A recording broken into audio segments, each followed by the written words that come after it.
But at the end of the day, what really matters to me is at this event, what kind of pipeline are you creating? Because people love to say leads, but it's much deeper than that.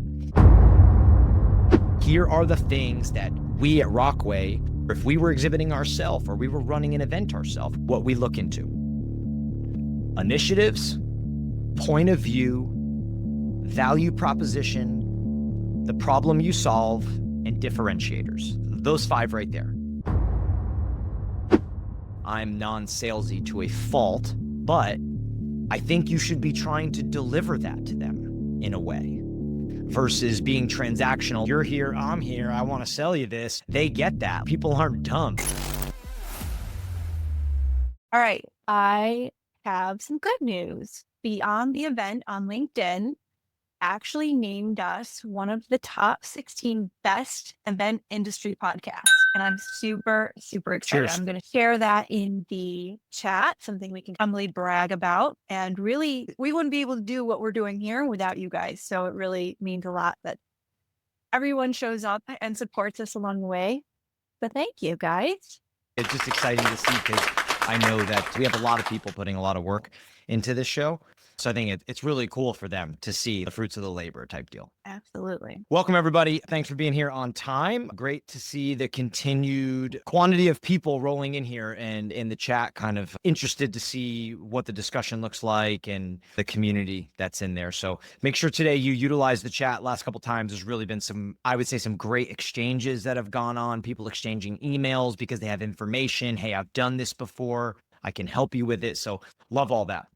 So let's talk today's show and what we're doing. So what was it 2 weeks ago, Coty? We did a live show. It was Booth Design That Drives Results, a Blueprint for Success. And this was really us trying to map out our framework and our process and how we think you get to the point of designing a trade show booth and engagement and activation and all the work that really goes into it before you do it. So I think it was a little different than most booth design discussions. I'm going to give you guys a small recap real quick, but the nuts and bolts of this are essentially that we had so many good questions that we felt like those questions should really guide a part 2 because people were asking things, particularly today, about engagement and about lead conversion, both of things obviously incredibly important, right? We're going to be faced to engage our customers. And of course, we want to convert, create pipeline, close pipeline, accelerate pipeline. So let me give you just a quick recap, right? First show was Booth Design That Drives Results. I'll give you the overarching 5 real core things we discussed, all right? The first one is, look, begin with the end in mind. We talked about goals and KPIs. And a big thing for me that I harped on here, Coty, was the delta analysis is what I call it. And it's tell me where you've been and tell me where you want to go. And what's the delta to me is really what becomes the goals and the KPIs without getting overly dramatic about it. So we started with that. And I know that's a basic for everybody. I understand that, but I think if you'd be surprised how often people can go into things and not have those goals. I really think that discussion has to happen. So that was the first. The second was something that nobody likes talking about, which is budget planning. And if we have some time today, I think we're going to go a little deeper into that today. Cody's really had to convince me to talk about it, but I think I'm going to do it. Part of my thoughts on budgeting is essentially, look, if event marketers and companies have a budget and their vendor partner suppliers that are helping them execute, they should thoroughly understand budget, how far it goes, where it takes you. I like working with ranges. I like working with examples. I like expectations to be set. I think longer the days when somebody designs you a $100,000 booth and they come back at 160 and try to sell it to you. I just think that's just a bunch of bullshit, frankly. So I would say I would rather be having the discussion of ranging a budget, showing you something at 90 and showing you something at 110, but making sure that we're having that discussion. Or if 100 is the bottom line, let's work at 100. And then the question would be, do you have an appetite to see what more looks like? Or is what's been discussed in your company and everything that you'd like to see less? That, hey, for 85, if you can get crafty and show us something we like, we might go that route. We would appreciate to be able to go that route. And I think those are the discussions with budget. Everybody's got to put their cards down a little bit.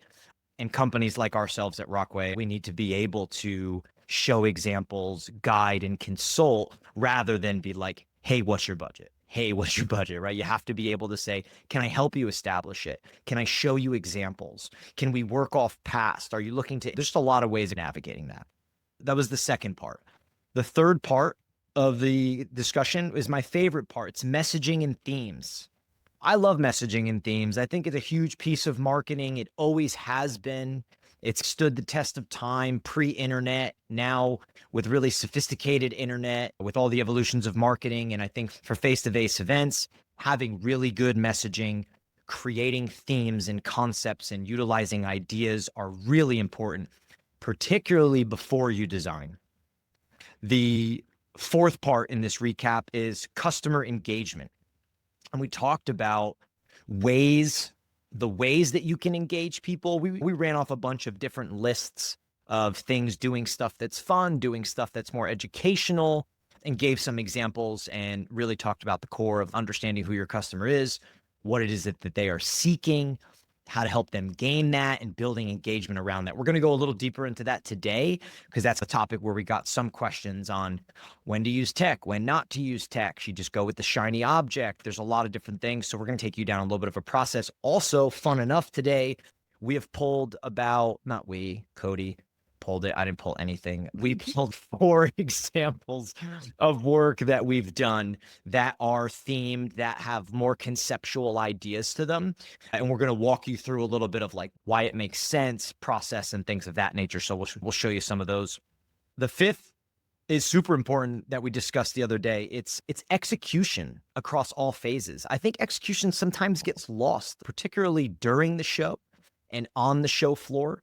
You have to execute. We will talk a little bit about that today as well, which the execution part for today is really going to be more in like lead conversion. I think if you're going to convert leads and you're going to move leads the way that you want to, you have to be very dialed on the show floor. You have to have process and all that good stuff. We did talk a little bit about trends, Coty, didn't we?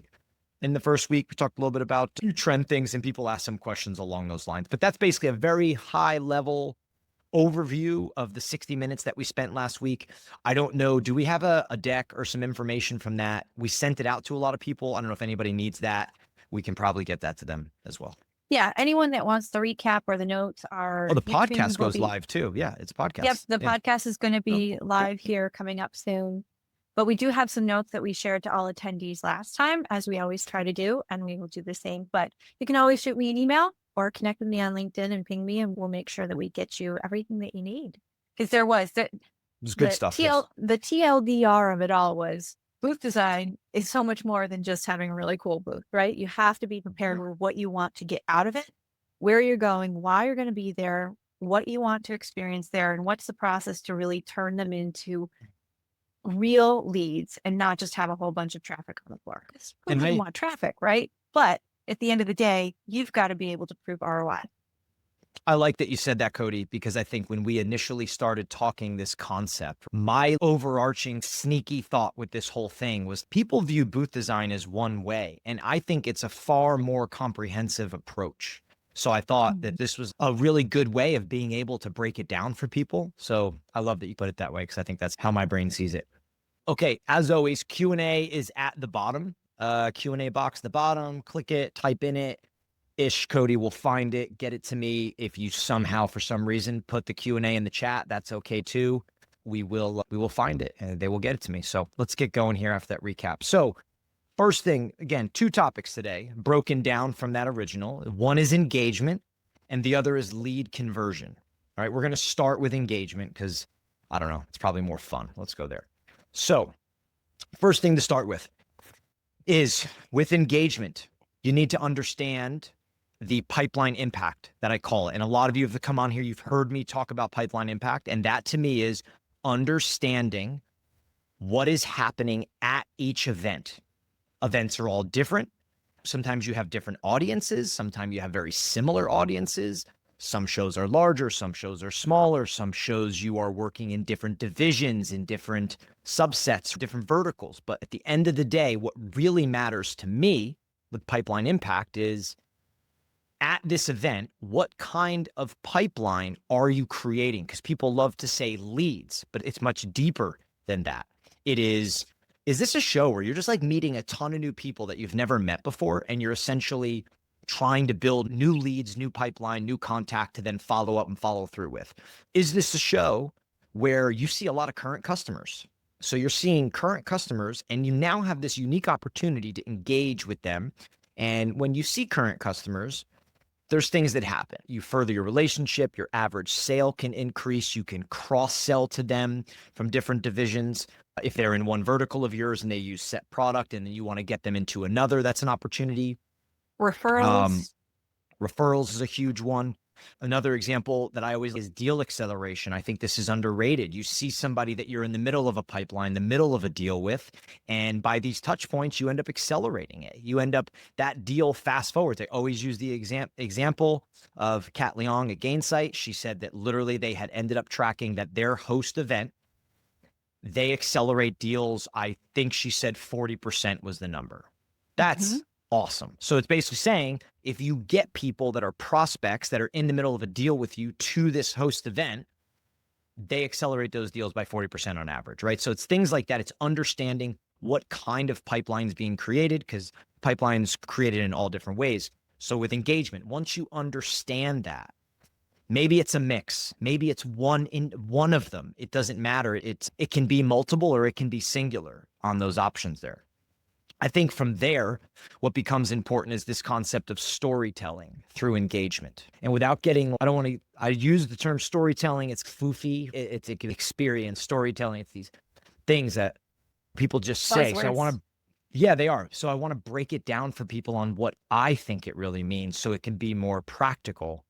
So if I'm trying to tell a story, I'm a company, I'm trying to tell a story, I want to be more storyteller, more drive experience. Here are the things that we at Rockway, when we're having discussions with our customers, are looking at, or if we were exhibiting ourselves or we were running an event ourselves, which we do both of, what we look into. Initiatives, point of view, value proposition, the problem you solve, and differentiators. Those 5 right there. Initiatives could just be company initiatives. They could be industry initiatives. They're just things that are important. They could be partner initiatives. We have an example of that today.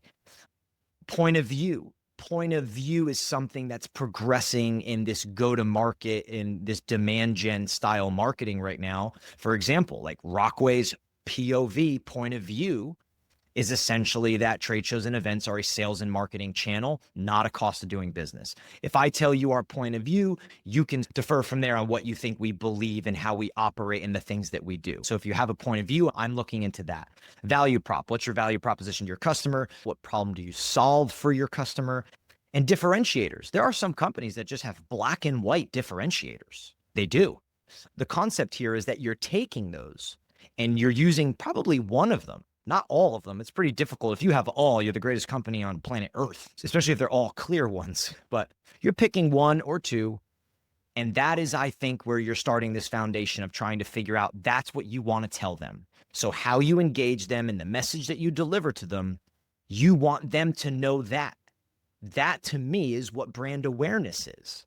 I want someone that's at a show, that's at an event, that's coming over to my booth or attending my event to leave the event being, oh, that's what I learned about that company through an experience or through the total experience or through an engagement that they did, that this is a differentiator for them. The next step I'm going to is I'm thinking about my customer deeply. I'm thinking about who are they, right? Are they tech savvy? Are they not? Are they male? Are they female? Are they older? Are they younger? Are they introverted? Are they extrovert? Like you got to have a somewhat of a grip on who this clientele is, because I think that's the first part to it. The second part is why are they there? If you look at all of the data points towards people in general attend trade shows and events, peer-to-peer engagement, networking, which is developing business or building their personal network, right? There's a lot that's a blanket word, but you get it. People go to learn. People genuinely go to learn. They go to trade shows and events to learn, to gain knowledge, to better themselves. And those really are the core of what's there. That is the core of why people are going. Every survey, every time when attendees are surveyed. Again, I always say this, people are not responding to that survey saying, I'm there to buy stuff and be sold. They're not. It's happenstance. It's the ecosystem. So I think people or companies, my gut is, and Coty, you tell me this all the time, I'm non-salesy to a fault, but I think you should be trying to deliver that to them in a way versus being transactional. You're here, I'm here, I want to sell you this. They get that. People aren't dumb. They get the situation. They understand it. It's like being a single person in a bar and another single person walks up and starts to hit on you or something. Doesn't mean you like it or whatever it is, but you get it. You understand what's happening around you. It's the same for trade shows. People know this is going on, but I think you can do a better job of it by understanding the customer, understanding what they want, why they're there, and trying to meet them in the middle there. Yeah, Brittany just put in the chat, people value authenticity. And I think that's so true. Brittany, I think that's a great point. And that's what I'm getting at here is it's obvious that if I'm at a trade show and I'm exhibiting as a event marketing partner and you're in a senior level event marketer person or whatever it is, that, yeah, I would love to sell you. I would love to work with you. I would love it if the glove fits, of course. But in the same breath, I have to be able to take an interest in providing you value. If I don't provide you value, what use am I? And people sniff that out pretty quickly. So I think it's the approach is what I'm talking about as we're discussing engagement here. It's the approach to getting to the way that you then engage. So we talked about initiatives, point of view, value prop, problem that you solve, differentiator. Find one of these that you love. Find one of these that are important to your company. And you're going to work. That's a foundational piece. Second then becomes, why are the customers there? And who are the customers? I think from those three things, now you can get creative. The cart doesn't go ahead of the horse. So now from those pieces, you can start to say, how do we want to do this? We have a young crowd. We have a initiative of X. And I don't know, maybe we should do a game that they come in and play because they'll like that game and it helps forward our initiative as they play the game. You built it. I know, Coty, one time we talked about a game that we wanted to run for Publix, which is a grocery store food chain, where basically it was a physical game. The Price is Right. Yeah, it was The Price is Right, basically, where they were weighing food and you had to guess how much a bushel of bananas weighed. I think that's pretty cool. It's their food. It gets to the point. So there's all different ways of doing it. Coty, let's run through a couple of the examples that we have, because I think some of these will start to back up this concept of initiatives, point of view, value prop, and then also ways of getting creative. Because I think, look, I could sit here and tell you to gamify things, to do live panel speaking, to run a podcast in your booth, to use technology to essentially have a physical interaction, a light board. There's a million things you could do, but it's got to fit. And the idea should go together. So why don't you walk us through this first example so I could take a break from talking? Sure. And as we're all here to come up with fresh ideas, try to beat what we did the year before, whatever it might be. So I love hearing from you in the chat. What is one of the coolest activations or experiences or engagements that you can still remember to this day that mattered to you?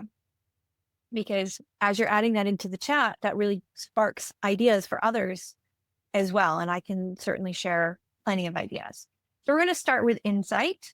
Insight is a longstanding client of ours. And honestly, we've even started, it's all about the evolution of our relationship with them too. We've done smaller booths with them, and this one was one of their larger presence at Microsoft Ignite just a couple months ago, actually. And when they came to us, they really showcased, here's what we want to accomplish.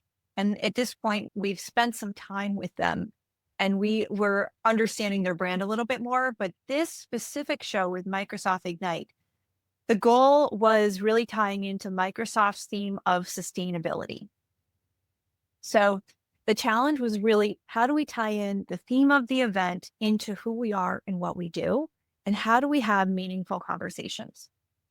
So it's a partner conference, Coty, too, right? Yes, it was a partner conference. So I think that's a really good detail, because when you're looking at initiatives, it's a partner conference. And essentially that really does it tightens things up a little bit. It's different than just some third-party conference. Absolutely. So what we were able to do is, okay, what's really great to offset carbon, especially in the software world? Well, planting trees. So we came up with an activation and we worked with a partner to develop the software to do this.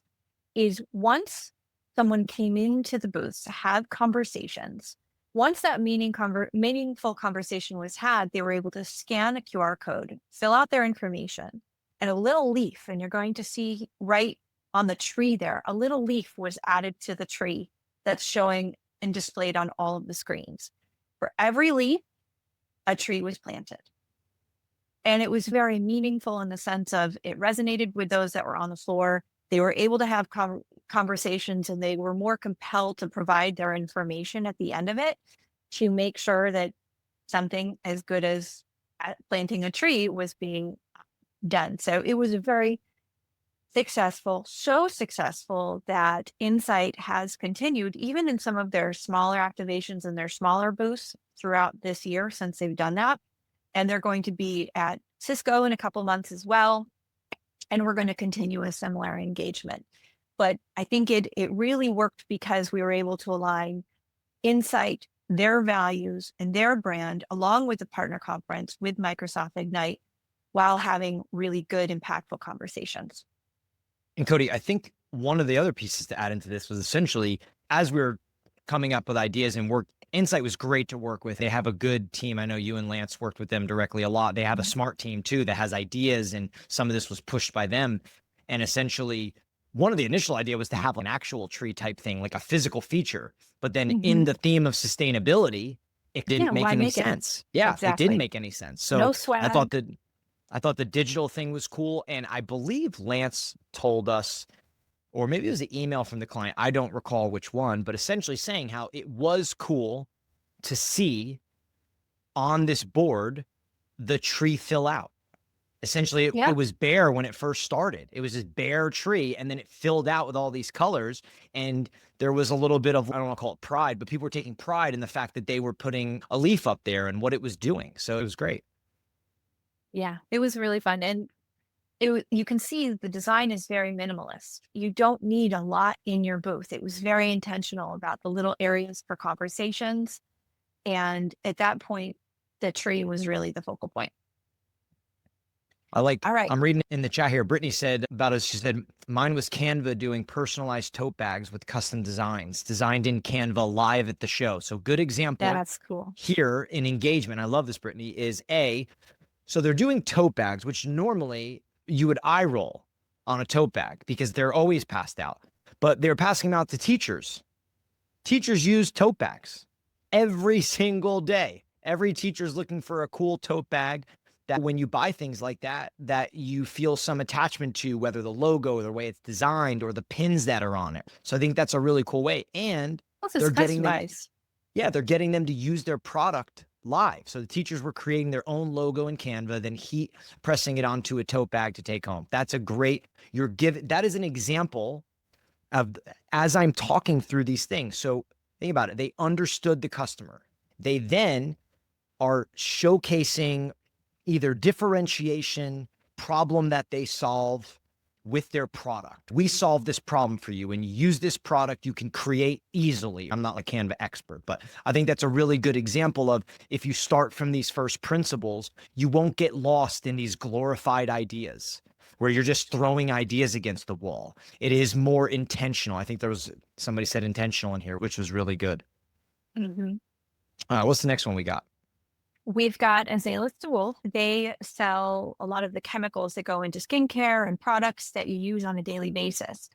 And the concept behind this was taboo. And there were some components of what they do, like skincare, anti-aging, intimate care, tattoo care, all of these things that are really taboo in the world. Not everybody wants to sit there and talk about. So they came up with this idea to have the chair here with airbrush tattoos and space to have actual conversations. And it was incredibly successful. What about the taboo theme, Coty, in the sense that some of these conversations are taboo, so why not open up to that? Is that correct? That's how the whole thing landed? Yep. And there was Are you guys seeing when I flip my screen? We see it now. It says Azalea DeWolf at NYSCC, and it's breaking down the challenge, Okay, the good. solution. Yeah. Because you'll see there's these little areas to have private conversations. And I think that was really cool. Amanda, Yeah. you said, that's mine. I like the taboo theme essentially with tying it to the product in the sense that some of this stuff is sensitive. It is a sensitive discussion or things like that. So I think it's a really cool piece to roll in. But like I said, it makes sense. So if you're a customer of Azalea and DeWolf, when you're seeing this, you just imagine you walk up to this booth. For the most part, you may know what they do, but when you start discussing and if you have the right script, which we'll talk about with lead conversion, you start introducing people to a theme. Not, hey, how are you? What's going on here? You're introducing them into your experience.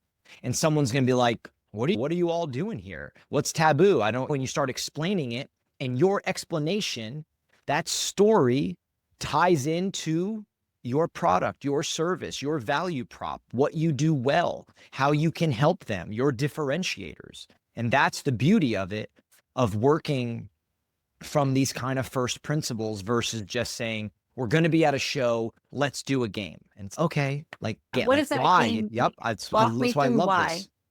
Yep. And still, you have an opportunity too when you're sitting there getting the airbrush tattoo to have a conversation with them too. They're not just in and out, just grabbing a stress ball or whatever and leaving. They're there to interact with you for a while. So you have a chance to have those meaningful conversations. And I think one thing on this, I'm seeing Amanda in here saying that's mine. Azalea DeWolf are great to work with. They are fun. They love themes. Their marketing and event term they work with us on these things. They come to us with these ideas. We've done superhero stuff. It's a lot of fun to tie that all together into a booth. Coty, we had a question from Nancy. She said that you might cover this, but are those iPad stations on the wood panels? And that was from the Insight booth. Yes, they were, Nancy. Those are iPad stations on those panels. They normally have the little iPads there and it connected. So once you fill out the information, the little leaf goes right up on the tree. So Barbara was talking here. I think this is important too, Coty. She said, we had a celebrity in our booth a couple times, and these always draw a large crowd. We're a security company, so we had Eric Estrada. That's funny. So Eric Estrada and have had Dale Murphy, and we were hitting a simulator. Yeah, look, I think to a degree, some of this stuff is how do you grab attention? And you are trying to get people to come over, to be intrigued and to be interested. When they get there, you got to have an offer. You have to have something to take them through, to talk about a team ready to go. What I love about a theme and I love about a concept is that's where the conversation typically starts. It starts with that. And then you have an offering, an experience that they're being run through. This is one of my favorites right here, Coty. Let's go to post it. Yeah, this one too is one of my favorites. But you're going to see it looks like an unfinished booth, but there's actually a purpose behind all of it. Post-it was launching their extreme note that had a special sticky that made them extra sticky and could work on any sort of material possible. So what we did is we broke out individual areas, brick, kitchens, a kitchen area, all construction site, construction sites on wood, on metal. And we broke out each individual one, and anyone could come up and try it and write down a little note and add it on there. And this was really successful because it's something like it draws you in. You're like, what is happening over there? What is this? Yes. It's not a finished, polished booth that just talks about what you're doing. You're actually showing them. And who would forget walking in and trying these and saying, wow, that really sticks everywhere. And this is, as an example of going back to the principles here, essentially, this is a value prop and a differentiator play. Their value prop is essentially that when you're on there's a booth here. They did a second exhibit, and Molly will definitely remember this. We built them like a commercial kitchen. It was off the rails. We brought in, you're talking commercial kitchen, because they use these notes in kitchens. So there's steam and smoke and fire and all this stuff. They wanted to show, not just be like, hey, look, these notes are extreme. They wanted to show this will stay on brick. This will stay on scaffolding. This will stay on whatever. There's concrete, asphalt, and there's all different types of surfaces in there. So it is letting people, when you have a physical product as an example, what do you want to show them about the product? What is going to make somebody want to buy this product?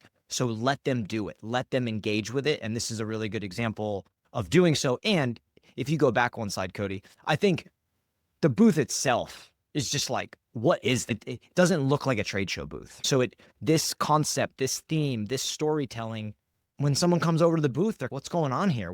Show me what you got. And then you're able to walk them through the experience. I love that part. Very cool. Another one I wanted to talk about was innovative trials. So this one is live and actually at an event right now. And I couldn't help but add it in. This one is really cool.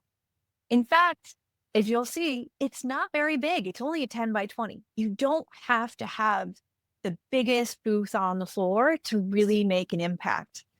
And what's cool about this one is the entire theme was retro 80s.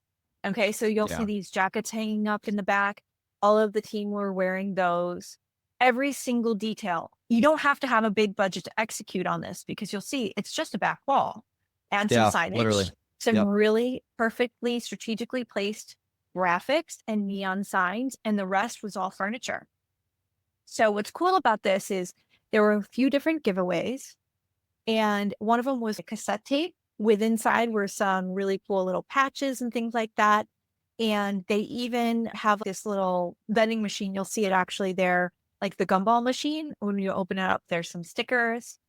But what really tied it all together are these retro phones. You think that they're just sitting there for props. Each one, when you picked it up, because this is an international show for them for recruitment, when you pick it up, it speaks in a different language and it explains to you who they are and what they do. So they had Japanese, they had English, they had French, and I think Spanish. So just each component was very intentional about where they placed it and why they placed it there. And it draws you in, but it allows for conversations to really get to know who innovative trials are and what they do and how they help solve those problems for them. It was very cool. How about the pattern on the wall there? I know. Yeah, definitely. So even we were talking about it because that carpet is bright orange, and we just happen to have it in our warehouse. And Maggie showed it to them, and they're like, "We want that orange carpet. We're ready to throw it away." Perfect for them. Yes, exactly. Very, very. I think a good note on this booth, and just my opinion on this, is essentially that it's a 10 by 20. It's not over the moon expensive. I think far too often in our industry, all you see online and all with the publications are case studies of exhibits that costed $1.5 million, right? Yeah, I get it. Like the John Deere booth at CES was awesome. It should be, by the way, when you have that kind of budget. So I love seeing this because this is the scrappiness of events. There's a lot of smaller companies and even big companies that do small exhibits at smaller shows where they still want to get the bang for the buck. And I think this is just a good way to show you how to think, how to create, how having a theme. I mean, just think how much they stand out in this aisle as a 10 by 20 booth with some of the stuff that most companies are putting out at 10 by 10s and 10 by 20s. It's that next step. It's that next level. I actually want to touch on that from an idea, an experience that I had earlier in January. I went to PCMA in Houston, and it was so fun, so eye-opening because they really didn't have trade show booths. They had experiences and activations. And there were huge, massive spaces, 20 by 20s, 30 by 30s, 30 by 40s, everything you could imagine out there. But Visit Montreal had just a smaller, I think it was a 10 by 10, maybe a little bit bigger. It wasn't massive. It could have been more of a 20 by 20, but it wasn't extravagant. But you could tell that it was them. But what they did, and this is where the creativity in your partnerships with the conference that you're going to, is find out how you can get creative with your sponsorship. Instead of having a big booth taking up a ton of floor space, they worked with PCMA to have a bathroom activation. And you'd be thinking, what in the world? They owned essentially the men and women's bathroom, the first bathrooms outside of the exhibit floor. They completely wrapped everything in pink. And inside, they turned on all of the senses. They had French music playing. They had French fragrances going. And they had these walls in both bathrooms of all of these French organic products that you could try. And so literally when you walk in, you feel like you're in France. You feel like you're visiting Montreal. It was just the coolest experience. And while you're waiting for the bathroom, you get a chance to talk with them. And you'd never imagine having a conversation in a bathroom would be so memorable. And if you think about it, Coty, just everything you're saying this is why we get together face to face.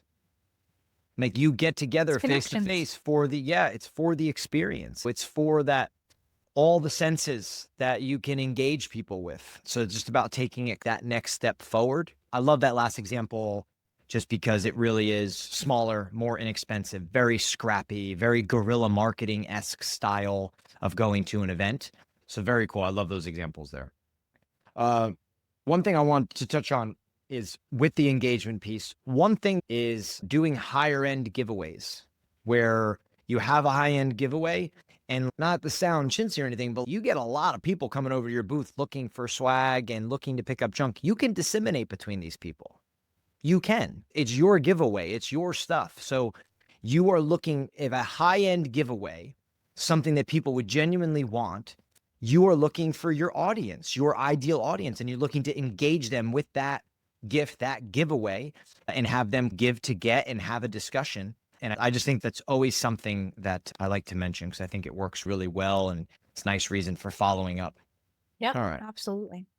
All right. So we're going to use the back 20 minutes here to talk about lead conversion. Lead conversion, obviously super important. This is what people are talking about and what's being discussed when you're going to shows is generating pipeline, right? Converting leads. You are trying to make it happen from these events. If we're not converting, if we're not driving new business, customer retention, increased average sale, if we're not getting to doing that, at the end of the day, this all then becomes for nothing at some point in time. So we have to get good at converting and having lead conversion. So first thing for me, first note lead conversion, talked about earlier, pipeline impact. Understand what these leads look like. Don't just call them leads. Know exactly what they look like. What type are they?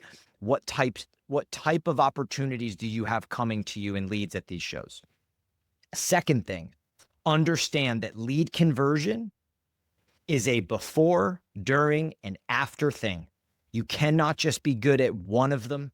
You have to be good before, you have to be good during, and you have to be good after. So what that really means is to lead convert, you got to get the asses in the seats. You got to get people there. You have to get them to your dinners. You have to get them to your booth. You have to get them to your engagements. You have to get them to want to come over, to come check you out, to at least have some form of brand awareness or identity for you. So you have to do a good job in that pre-phase with sales and marketing and outreach and having a good offer. During, this is the big one for me when it comes to lead conversion, because I think far too many times you just see sloppy work on the show floor. And I think it is about show floor process, staffing, discovery, scripted discovery questions, having a plan.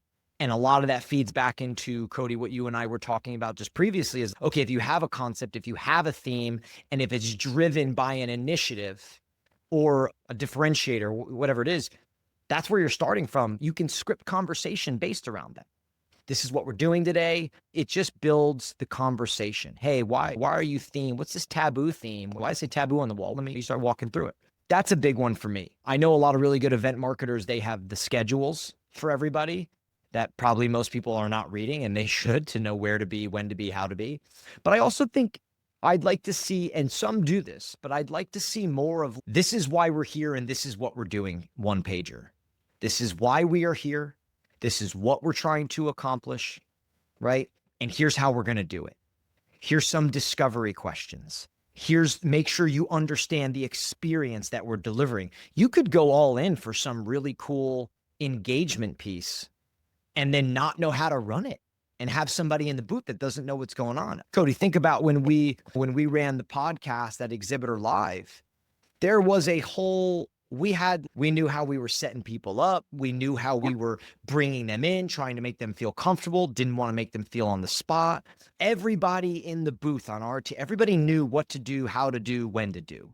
We didn't leave it to chance. So I would encourage on the lead conversion part, during the show, have that stuff figured out, have that stuff dialed in, and make sure everybody in your booth understands. I love discovery questions too. I think those are not written enough for people.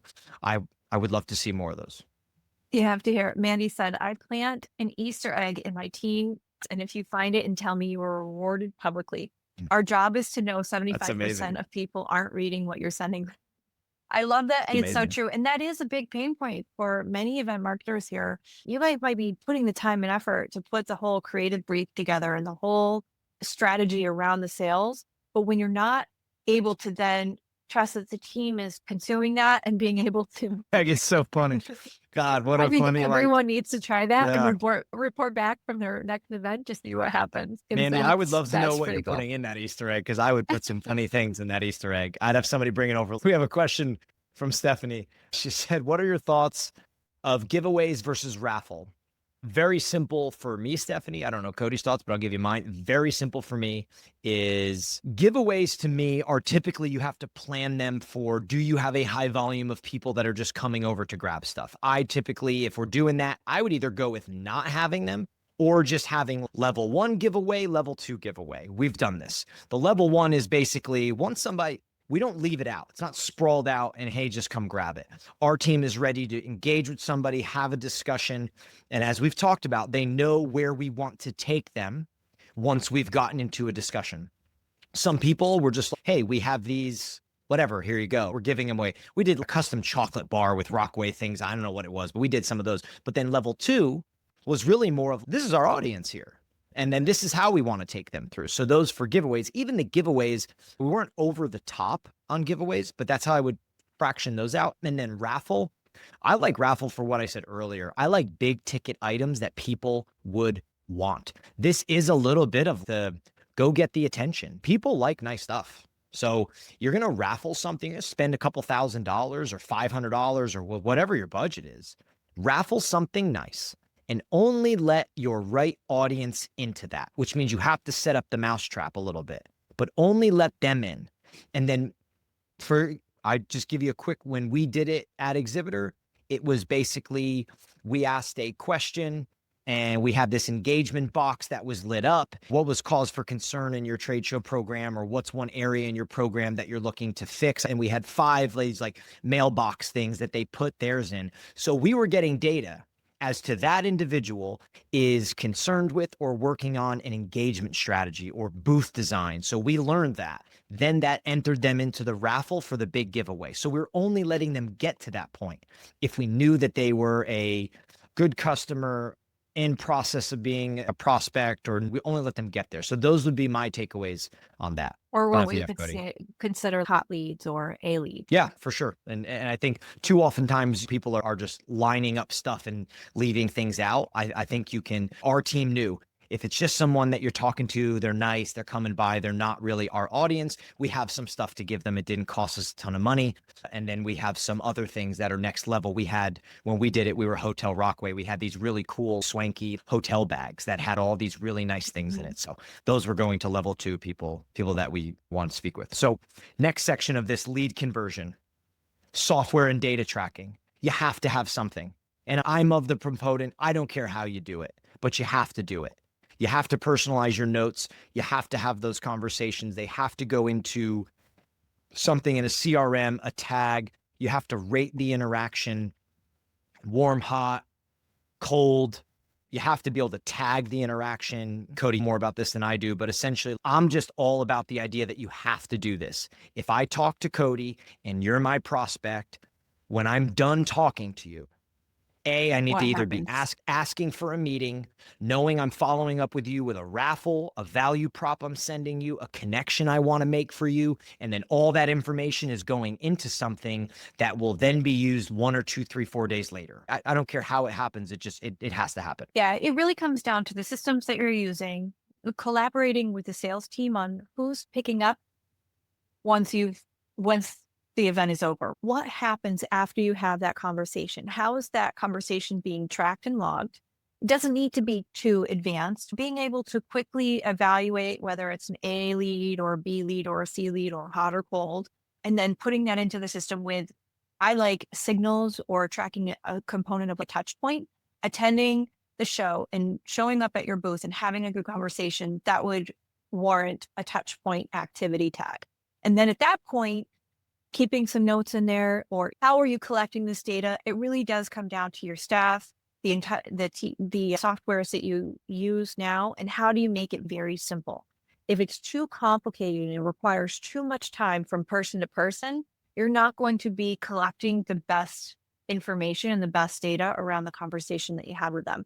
So making sure that you're staffed properly, you have a good process in play. And then afterwards, how often do we say, we're going to follow up with them next week? Because at that point, they're not traveling and it's the right time. The first touch point should always be a quick text, a quick LinkedIn connection, a quick email, just to say, hey, here's my information. I was so glad to connect with you on the floor today. I hope the rest of your trip goes well and we'll talk soon. A very quick touch point that's low level, not salesy, just so that you're staying in the top of mind and that you are officially connected and you guys can share contact information is really key there. Mandy has had two absolute gems today, the Easter egg and now talking about swag hounds, which I've heard her say before, but every time she says it, I enjoy it more and more.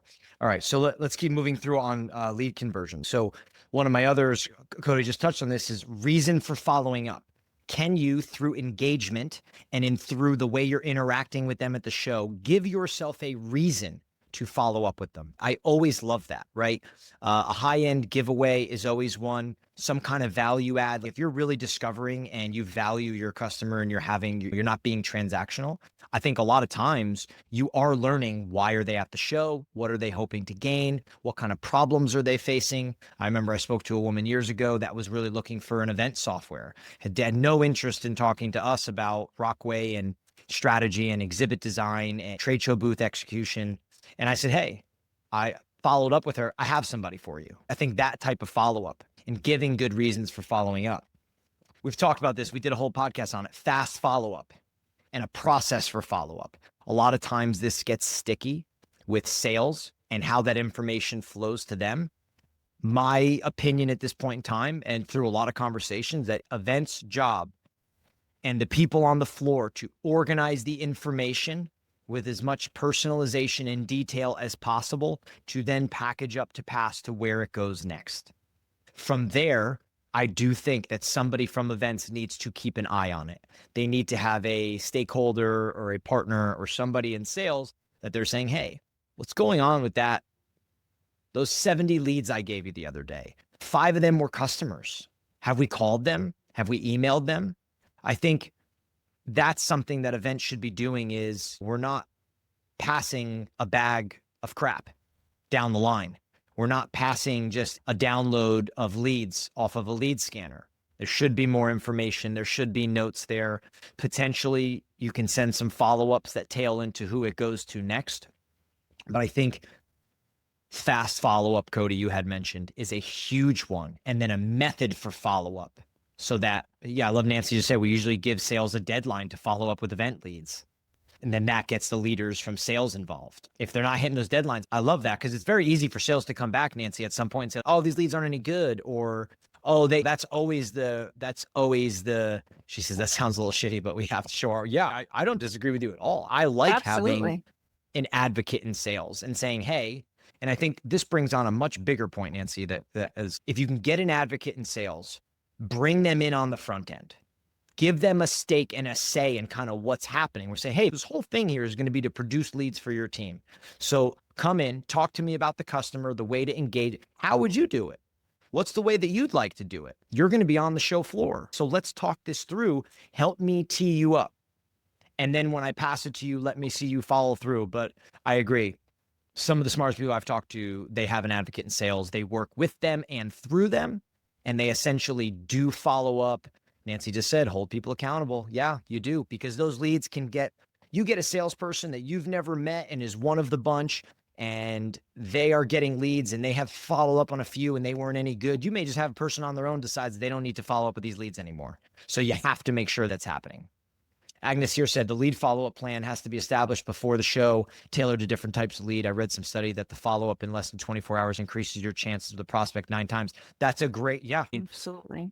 Coty was On mentioning top of earlier. that, it takes 12 touch points before you even get to a point of probably doing some sort of conversion. So start those touch points ASAP within those first 24 hours, 1000%. And I think, and that we did an entire show on follow-up, which I don't know what episode it is. Ish will probably find it and put it in the chat. Already in the chat. Yep. Yeah, but one of the things that we were talking about was that speed to lead, was send the touch point at the show. If you're on the show, just send the email. Just met you a little while ago. Hope you're having a great show. I'm going to get someone to follow up with you X, or I say all the time, ask for the meeting. If you don't ask, you're not going to get. So that speed to lead, it absolutely matters. And that needs to be built into your process, which is done ahead of time. All right, we got a couple minutes left here. I want to be mindful of everybody's time as always. Question. I want to take a question from Sydney. It says, any advice on sharing these more creative design ideas when the norm is traditional and bring all of the tech we have to offer? I am expecting pushback. Yeah, that's a good question, Sydney. So I would deliver this concept. I think anytime you're pitching something to somebody that you know you're going to get pushback, I would first put myself in their shoes. What are they wanting? What's important to them? And what are they seeking to gain from this? So if this is executives, VPs, whomever it may be, look, they are going to want to understand just some flashy, cool new design or idea. What does this get me? So I would be going to them with more of a business case, more of an idea. And if you don't have data, that's okay. But if you have data, that's the best way to go, Sydney. You're using the data to show, here's what's currently going on. We're really not doing any of these strategies. I think this strategy can get us 40 more leads, which gets us 4 more opportunities, which gets us 2 more closed deals. Here's the numbers. But if you don't have data, a lot of people don't. So if you don't, the other way I would do it is I would do it based on some of the stuff that we're talking about. Find your company's initiatives, find your company's value prop, point of view, problem you solve. These things are important to people that are executives or VPs. These are the things that they're pushing, and explain to them that by re-strategizing and doing this a certain way, you will be streaming that down to your customer and say, we're currently not doing it, and I almost think it's a waste of dollars, etc. And here's how I would want to go about it. Here's why. But you're going to have to tie it into something that they want. You're going to have to tie it into something that they're seeking to gain, for sure. Yeah, you got to speak their language. They may not be speaking the events language. You have to learn how to get stakeholders aligned just by what their goals and their KPIs are. Yeah, there's a good comment here from Nancy. She said, we've always been very traditional with booth design, but we have gotten some support using surveys and staff input. Love surveys too. We did the whole show with Joe Fetterbush the other day. Our teams told their leaders that our booth designs were a bit old fashioned, which helped our case. So that's another one for you, Sydney, right? Is some data, some information, some surveys as you get there. Mandy said, walk the show floors, take pictures, read up on all the post-event articles. Yep, great there. Amanda, who is our client that did Azalis the Wolf example, the taboo met a lot of pushback. I connected every point with how it connects to our customers and how it would get attention and stand out from competitors. See, so this is the principal thinking. Yeah, it's a great answer, man. It's the principal thinking that we're talking about, which is when you're going to re-strategize, create engagement, and do something differently. Yes, you do have to sell this upstream at times, I'm sure, but tie it to what matters. The things that I listed matter, and they matter to anybody at an organization. And if you can tie it to pipeline, if you can tie it to deals, if you can tie it to the unit economics, right? Average sale, lifetime value, you can get those things involved, you're flying. And I think you'll be met with it'll be receptive, per se. Brittany chimed in here last, says, I love chatting with competitors about their booth and tactics to show. Other marketers love chatting strategy. Yeah, I've seen some that won't and some that will. Depends on your industry and how friendly you are. And we will cut it off there for today. That's been a little over an hour, and hopefully everybody got a ton out of this. Yeah, good stuff today. Hope you guys like the examples. We'd love any feedback that you have. We typically will send you an email from Coty, our team, afterwards, thanking you. We want feedback. Do you have topics? Do you have information that you need? Do you want us to dive into some other areas that we haven't hit yet? And we will build shows. We will build decks. We will keep this going for you. But yeah, that's a wrap. Thanks everybody for being here. We appreciate everyone. Thank you. Yeah. We'll see you next time. Have a great day.